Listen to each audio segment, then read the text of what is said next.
आज हम एक ऐसे नौजवान की दास्तान सुनेंगे जिसकी उम्र तो कम थी, लेकिन हौसले पहाड़ों से बुलंद थे। जो सिर्फ 17 साल की उम्र में एक अजीम लश्कर का सिपा सालार बना। ये है मोहम्मद बिन कासिम की कहानी। 711 ईस्वी का जमाना था। सनद की सरजमीन पर अंधेरे छाए हुए थे। जुल्म जबर का राज था। मासूम लड़कियां अगवा की जातें, यतीम बच्चे बाजारों में बकते, और कमजोरों की कोई पुकार सुनने वाला न था। ऐसे वक्त में एक आवाज उठी, क्या कोई नहीं जो इन मजलूमों की मदद करे। इस आवाज पर लब्बैक कहने वाला कोई बूढ़ा जंगजू न था, बल्कि एक कम उम्र नौजवान था, मोहम्मद बिन कासिम।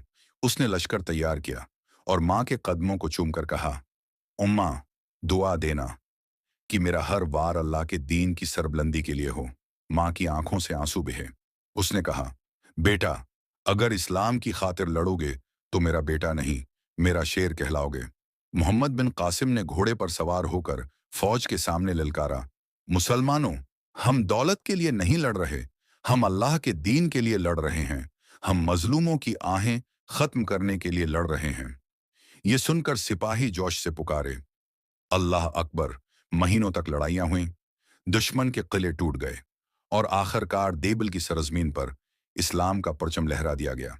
जब लोगों ने देखा कि मुसलमानों का लश्कर आया है, तो गुलाम आजाद हो गए, यतीमों को सहारा मिला, और औरतों की इज्जत महफूज हो गई।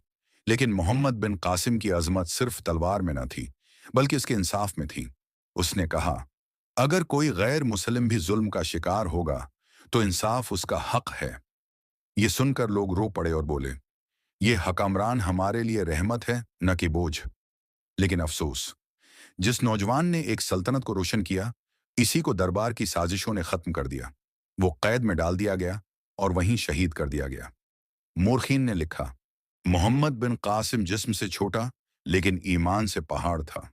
उसने साबित किया कि कड़कती तलवार से ज्यादा ताकतूर ईमान और नियत सादका होती है।